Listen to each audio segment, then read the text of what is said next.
भले ही ईरान के हमले में इजराइल ये दावा कर रहा हो कि उसने ईरान के द्वारा दागे गए हथियारों को 99% इंटरसेप्ट कर लिया था, लेकिन इस हमले से एक बार फिर से ये साफ हो गया है कि ईरान मिडिल ईस्ट में कितना ताकतवर है और उसने हिजबुल्लाह और हूती के साथ मिलकर इजराइल पर चौतरफा हमला किया था।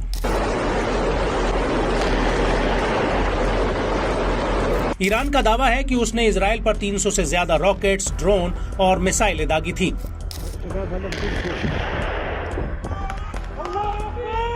और इजराइल के अनुसार भले ही ईरान इस हमले में इजराइल को कोई चोट नहीं दे पाया, लेकिन इस हमले में इजराइल को अरबों रुपए की चपत जरूर लगी है।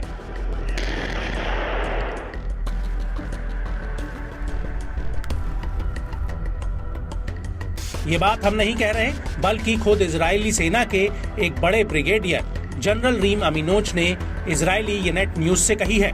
अमीनोज का कहना है इंटरसेप्टर्स, जेट फ्यूल और ईरान के ड्रोन्स और मिसाइलों को मार गिराने के लिए अन्य सैन्य सामान की लागत करीब 1.6 अरब डॉलर से 1.33 अरब डॉलर तक आई है।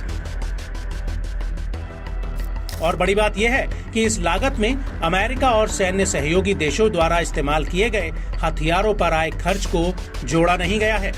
आपको बता दें कि brigadier general Reem Aminoach Israeli defence force के पूर्व वित्त सलाहकार रह चुके हैं।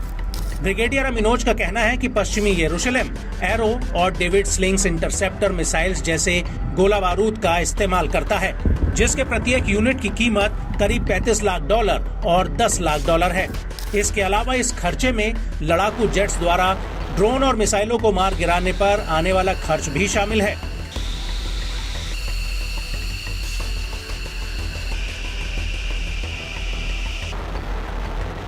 इजरायली ब्रिगेडियर का कहना है कि ईरान के लिए इजराइल पर हमला करना इजराइल द्वारा अपनी रक्षा करने की तुलना में कहीं सस्ता था। ब्रिगेडियर अमीनोज ने कहा कि इजराइल को अपनी रक्षा करने में आए कुल खर्च की तुलना में ईरान के लिए हमला करना 10% कम खर्चीला था। भविष्य में वर्षों, 2 वर्षों या 5 वर्षों में वो इस तरह के 50 हमले कर सकते हैं।